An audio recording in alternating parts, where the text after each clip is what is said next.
Hi, this is John Pearson. This is the Teacher's Education Podcast for my Education 595 Foundations and Teaching course. Today we're going to be going over some concepts from the Gorski book, Reaching and Teaching Students in Poverty, as well as a little bit about Border Pedagogy. And today we have a special guest, my girlfriend, Angel So. Say hi, Angel. Hello. So, a little bit about Angel. She grew up in Taiwan for 7 years, and then once she was 7, she moved to the school system in the United Kingdom, specifically in Wales. So going about her past and kind of some of the readings and concepts that I learned from the Gorski book and through the Border Pedagogy article, I thought we can relate some real-world concepts into what we learned here. So a little bit about this Angel. So Paul Gorski sets these 12 principles for equity literacy based on students in poverty. Okay, so I'll go over a few of them with you right now. So the first one being the one that really kind of resonates. So equity literate educators recognize diversity among people. Equity literate educators know class is an intersectional identity, and poverty is an intersectional condition informed by other identities and conditions. Also, people experiencing poverty are diverse. So with those, I think that could also be related not just to poverty, but, different types of students coming into a new school system. In the United States, these would be a lot of primarily students from Latin America, with increasingly more numbers of Chinese and Asian immigrants coming in as well. And maybe it's not always poverty that affects their educational needs, but maybe just being sort of this, coming from a very different society and how that affects teaching them. Mm-hmm. And I think you might have experienced something similar. Would you like to maybe talk about that a little bit? Well, I think at the beginning, especially when my first year, I had almost like a team of helpers that would help me. Mm-hmm. I had 3.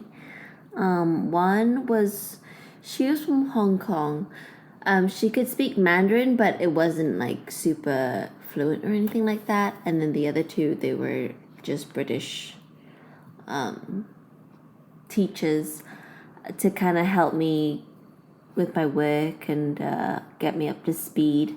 But it was kind of hard because, one, I didn't really know what they were saying to me. Right. They would help me in class, but they would help me in English.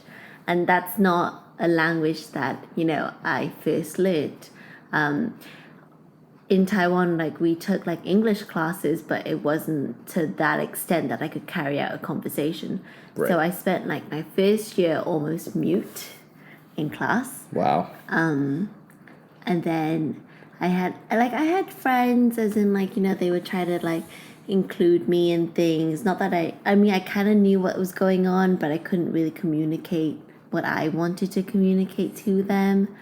It wasn't really until the junior years, which was year 3, to really start engaging with my tutors and really trying to convey what I'm trying to, what I think and what I'm trying to say. But yeah, it was a strange time. Yeah, definitely. So in that first year, for example, did were you at all in the regular classes?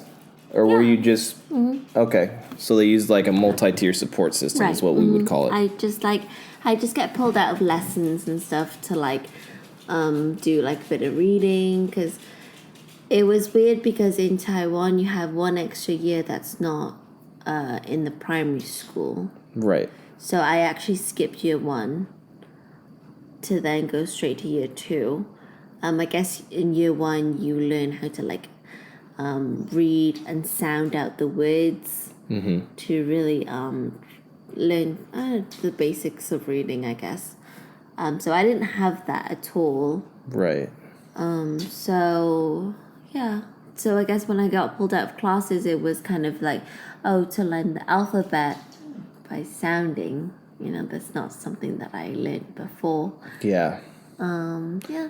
would you say, like, in that moment, for example, were you still learning the things that the other students in the class were?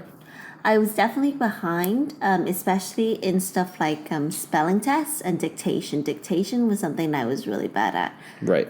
Just because I couldn't even imagine what the words looked like.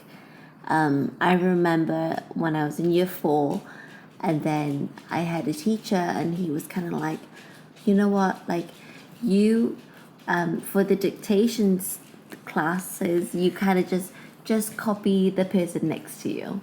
Rather than like, really like sitting down and helping me with it. It was kind of like, just to keep up with everybody's progress, you can just copy this person's, and then like, Oh, interesting. yeah. And then he was like to the other person, like, oh, just kind of like let her see what you're writing, so that she doesn't fall too far behind. Yeah, that's good modeling, kind of, in a way. But at the same time, it's kind of like, well, I still don't know what you're saying, and There's still that step can't missing. follow what you're saying, and I can't So I think it was really bad. Yeah, I think that goes back to the equity principle, right?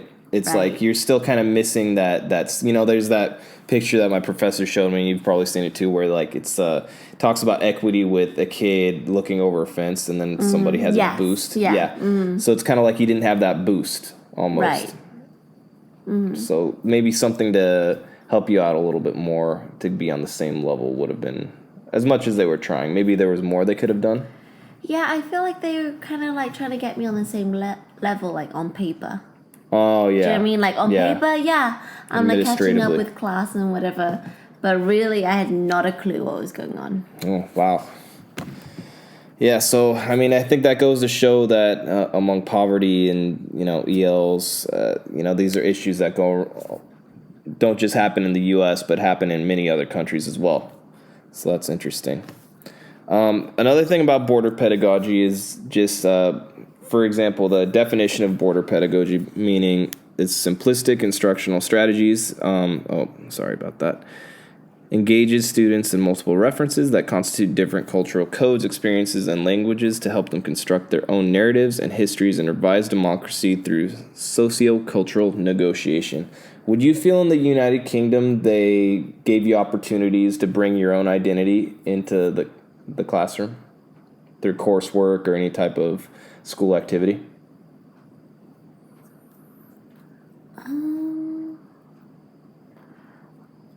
Honestly, no, I don't think so. I never felt out of place or anything, but at the same time, it was kind of like I didn't have a lot of Asian classmates or anything like that.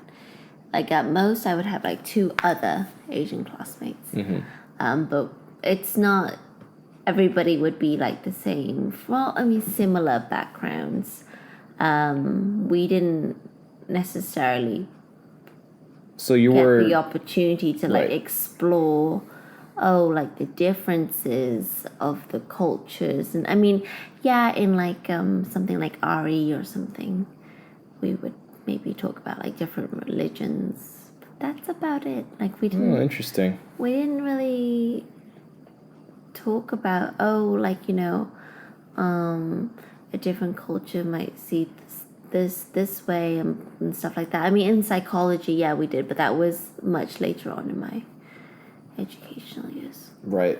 And I think one thing that's interesting about Welsh schools as well is maybe they don't stress other cultures as much because Welsh culture is predominantly overshadowed many times by British culture. It kind of goes hand in hand for years and years of England kind of ruling over Wales and losing at oftentimes by legal use, demoting the use of the Welsh language. Do you think that maybe had some type of play in that?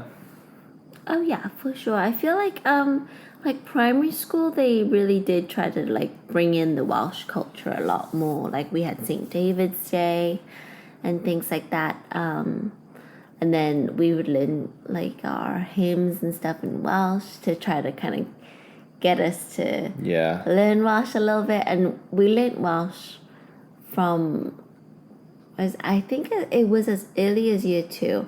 But honestly, if you were to ask anybody if they were able to form a sentence in Welsh. Right. I don't think many people would be able to.